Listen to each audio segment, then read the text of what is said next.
Sir మా ఆయన చనిపోతే నేను ఈయన దగ్గర ఫైనాన్స్గా అప్పు తీసుకున్నాను.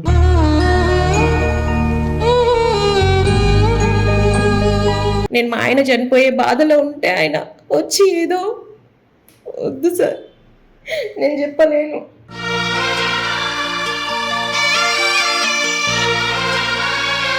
ఏమద్దు, పైసలు వద్దు, ఏమద్దు, నా దగ్గరకు వచ్చి నా దగ్గర పడుకో, నేను మిమ్మల్ని చూసుకుంటా, ఏదేదో మాట్లాడేస్తున్నాడు ఆయన.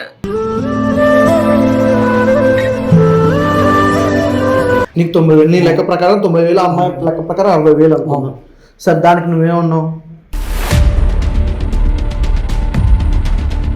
అరే మనిషి ఏమన్నా నువ్వు? తను ఏం చెప్పింది అదే నువ్వు మనిషి అంటున్నా.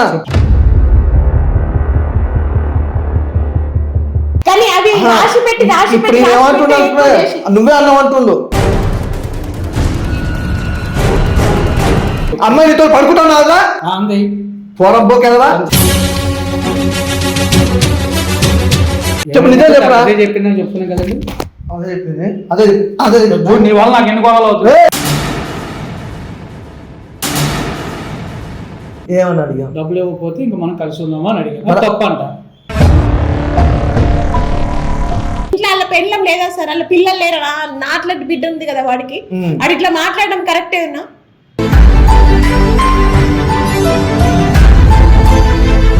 ఏమన్నా నిన్ను ఫిజికల్ గా ఏమన్నా టచ్ చేసుడు కానీ చాయ్ పెట్టమని ఇట్లా అచ్చి వెనక నుంచి పట్టుకున్నాడు ఒక రోజు.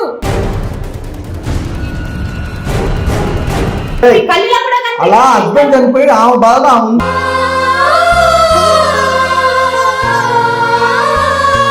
Hi friends, welcome to my channel. నేను మీ వెంకట్. ఈ రోజు వచ్చేసి మనతో పాటు ఇద్దరు వ్యక్తులు, వాళ్ళ సమస్య ఏంటో వాళ్ళ మాటల్లోనే విన్నాం.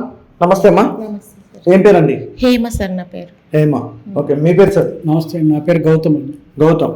ఓకే, ఏంటి సమస్య ఏంటి అసలు? మీరు కాల్ చేయడానికి రీజన్ ఏంటమ్మా? మీరు సార్ మా ఆయన చనిపోతే నేను ఈయన దగ్గర ఫైనాన్స్గా అప్పు తీసుకున్నాను.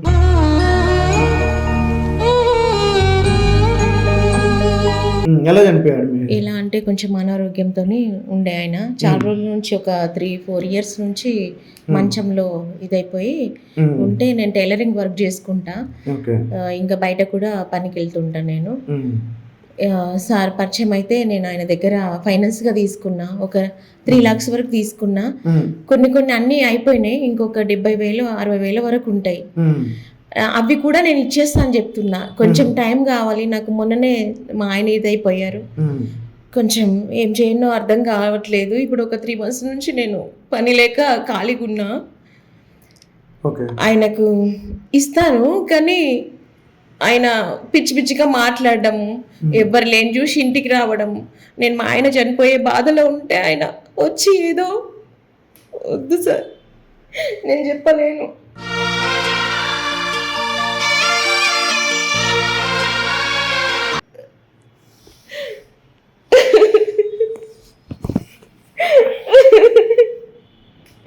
ఎవరు లేకుండా ఉంటుందని అయిపోయినా సార్ నేను.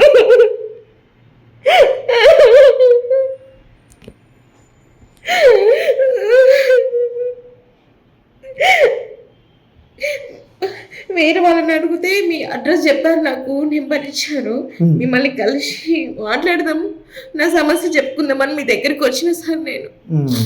అయితే ఏమంటున్నాము ఇప్పుడు? కొద్దిగా టైం అడిగారు మీరు, దానికి ఏమన్నాడు అసలు? టైం అడిగితే ఆయన ఏమద్దు, పైసలు వద్దు, ఏమద్దు, నా దగ్గరకు వచ్చి నా దగ్గర పడుకో, నేను మిమ్మల్ని చూసుకుంటా, ఏదేదో మాట్లాడేస్తున్నాడు ఆయన.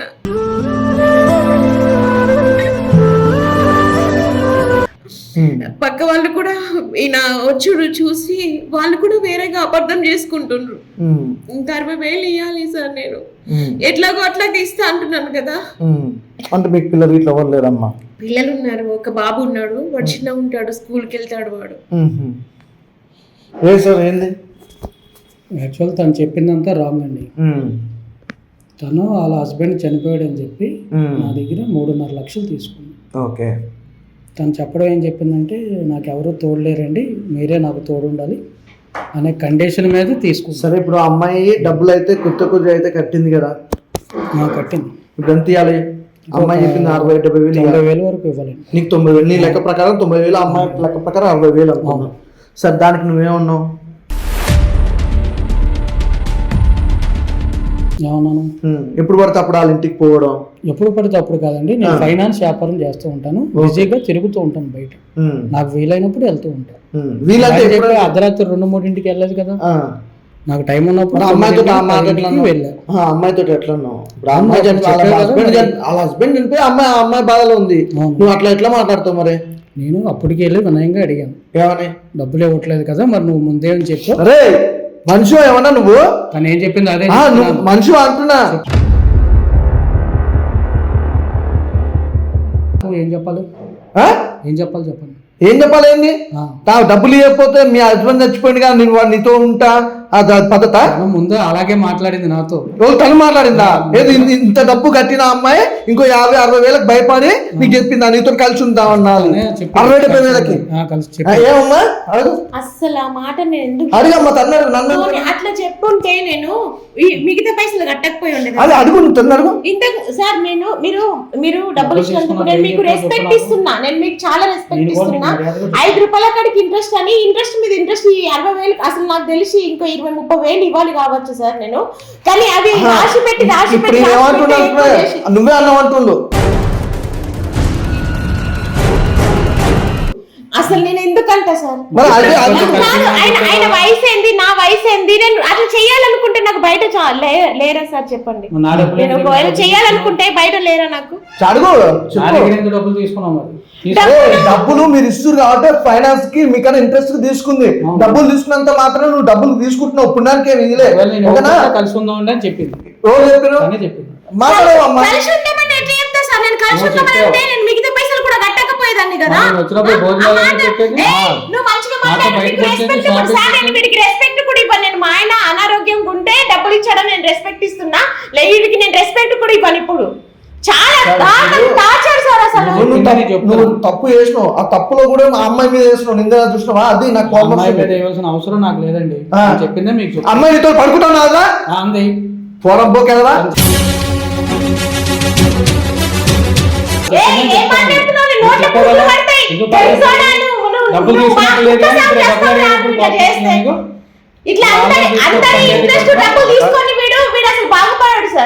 బ్రదర్ నీ ముందే చెప్తున్నారు కొండరా. నేను చెప్తున్నా కదా, అందుకనే ఏమని చెప్పినావు? చెప్పింది నీ చెప్పింది అది కలిసి ఉందాం అని చెప్పింది.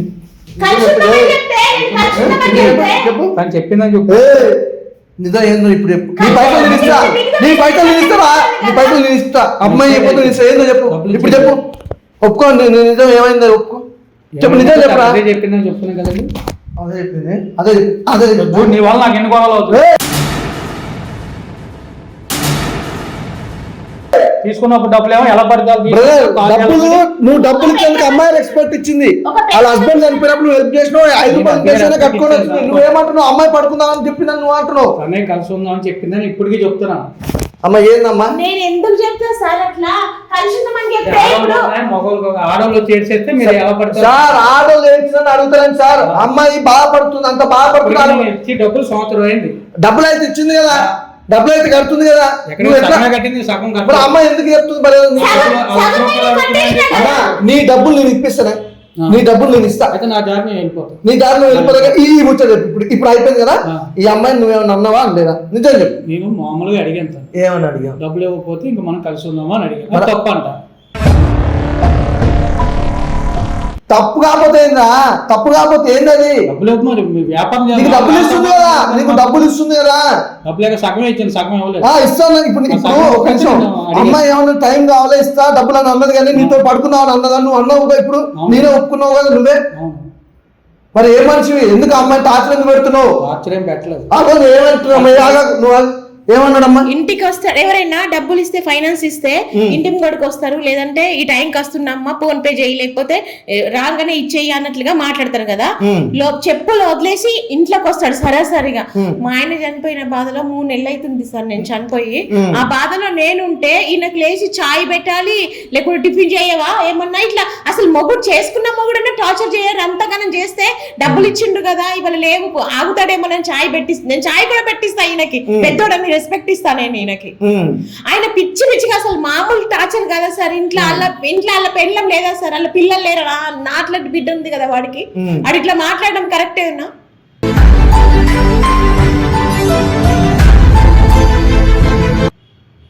అంటే వెళ్ళినప్పుడల్లా వాళ్ళు వచ్చేస్తారు వీళ్ళు వచ్చేస్తారు అంటే ఒక గంట కూర్చుంటామండి మీరు ఇంట్లో పెద్దోళ్ళు ఇప్పుడు ఒక నిమిషం చెప్పనా, పెద్దోళ్ళు అయితే నువ్వు వచ్చి అమ్మాయికి సలహాలు తప్పులేదు, అమ్మాయి కూడా చెప్తే తండ్రి లాంటిగా కాబట్టి మంచిగా సపోర్ట్ చేయి, అంతేగాని నీ సోచుడు మాటలు మాట్లాడేది ఇంకేమంటున్నా ఇంకేమంటున్నా ఏమంటుండే ఇదే మాట, ఎవరు లేనప్పుడు నాకు ఫోన్ చేయి నేను వస్తా, నువ్వు ఇవ్వకపోతే ఇవ్వకపోతే ఇవి తీరం ఇద్దు, ఆ పైసలు కూడా మళ్ళీ తీరం ఇవ్వాలంటే మళ్ళీ ఆయనతో ఉండాలంట. నేను ఏమండి అమ్మాయికి ఇష్టం ఉంటే నీతో ఉంటుందో డబ్బులు ఇస్తారో ఏదో అది నెక్స్ట్ పాయింట్ మీ ఇద్దరు మాట్లాడు. అమ్మాయికి ఇష్టం లేనప్పుడు నువ్వు ఫోర్స్ చేయడానికి వరకు చేయలేదండి, 2-3 సార్లు అడిగాను. 2-3 సార్లు అడిగింది కదా, ఇంకా ఏమన్నా ఏంటమ్మా అసలు ఆయన అంతే 2-3 సార్లు అడిగింది.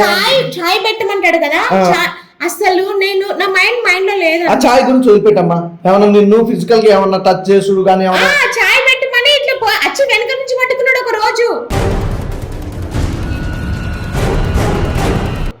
నేనేమో ఏడ్చుకుంటున్నా, మైండ్ బాగాలేదు, మా ఆయన చనిపోయిన మైండ్ లో నేను ఉంటే వెనుక నుంచి పట్టుకొని ఇట్లా ఆ రోజు ఎంత సతాయించి ఇట్లా పాములు తేలి పాకినట్లయితే నా ముసలోడు పట్టుకుంటే నాకైతే పక్కనే వెళ్ళిపోతా డబ్బులు ఇవ్వట్లేదు అని చెప్పాను. బ్రదర్ అది కూడా తప్పండి, నువ్వు చేసినది చాలు, పోలీస్ స్టేషన్ బట్టి నాకు 5 నిమిషాలు పని. డబ్బులు వదిలేసుకోమంటారా?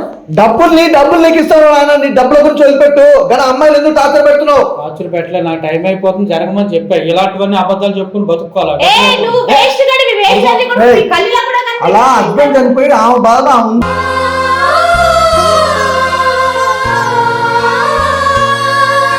డబ్బులు రాక మా బాధ. డబ్బులు అడుగున్నా, అడుగు, నీ డబ్బులు వస్తే అడుగు, నన్ను పోయి పట్టుకోవడం, నాతో కలిసి ఉండడం, పండుకుందాం, ఇవన్నీ మాటలు ఎట్లుంటుంది అమ్మాయికి?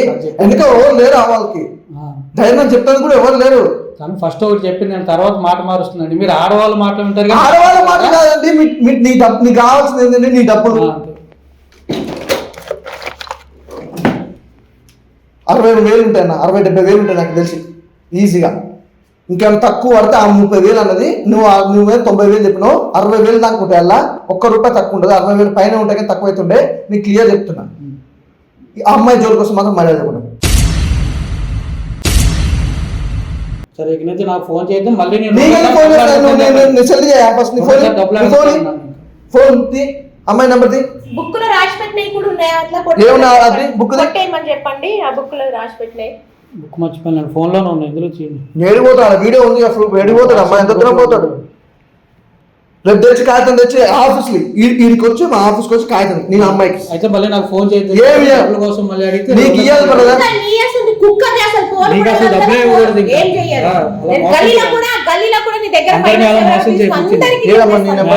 చెప్పి మోసం చేయి, డబ్బులు తీసుకో అందరి దగ్గర. తీసుకుంది బ్రదర్, ఎగ్గొట్లేగా డబ్బులు అయితే ఇచ్చింది. తను వేరే కమిట్మెంట్ ఇచ్చిందండి. కమిట్మెంట్ ఏంటండి? ఏం కమిట్మెంట్ ఇచ్చింది చెప్పు. మా ఆయన లేడు కదా, మన ఇద్దరం కలిసి ఉందాం అని చెప్పి నేను ఇచ్చాను డబ్బులు. మూతి పనులు రాలుతాయి. తీసుకొని ఫోన్ తీసుకో, కాగితం తీసుకొచ్చి ఆఫీస్ లోపల చెప్పు, లేదంటే ముందు కాగితం తీసుకొచ్చి కాగితం తీసుకొని రాపు. మధ్యలో గ్యాంబ్లింగ్ ఆడే నువ్వు కాగితం తీసుకొని రాపు బ్రదర్. అమ్మా ఆయన డబ్బులు నేను ఇచ్చేస్తా, నాకు నిమ్మలంగా తెచ్చి అప్పుడు నీకు చేత కాడికి మా ఆఫీస్లో ఇచ్చే అప్పుడు ఓకేనా? డేట్ వైజ్ మొత్తం ఎంత ఇచ్చాను ఏంటో అన్నీ ఉన్నాయి, లెక్కలు చూసుకోండి. మీకు ఎంత వస్తుందో అంత, నీకు ఎంత వస్తుందో అంత కాదు. మోసం చేసే సొమ్ము తిన్నా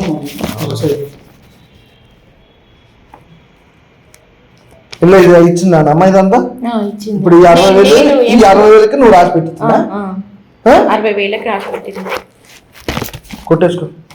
కొట్టేసిండు.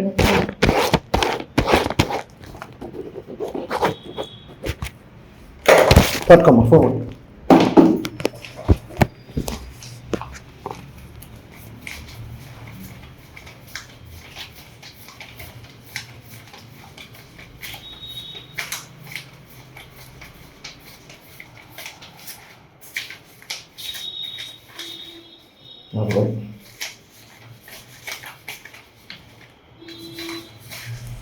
సరే ఇది అసలు పెట్టుకోండి.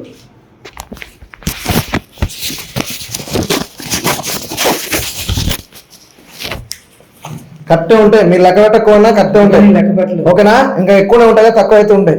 ఎందుకంటే నువ్వు ఇంట్రెస్ట్ అనుకుంటావు, అసలు అనుకుంటూ మొత్తం ఇచ్చేసినావు, సరేనా? నీకు అమ్మాయికి సంబంధం లేదు, ఇంకో మీ బుక్ మీరు తీసుకోండి, ఓకేనా? జాగ్రత్తగా వెళ్ళిపోండి సార్. అమ్మాయిని ఇబ్బంది పెడితే మాత్రం అసలు బాగు. నీకు ఎవరు చేయండి, నెంబర్ బ్లాక్ లిస్ట్ లో పెట్టండి, వెళ్ళండి. ఎవరెవరు చేసినంటే మీ పట్ల ఉంచుకోండి అమ్మా, పర్లేదు పర్లేదు పాపం మీకు ఇప్పుడు మెయింటైన్ ఉంచుకో.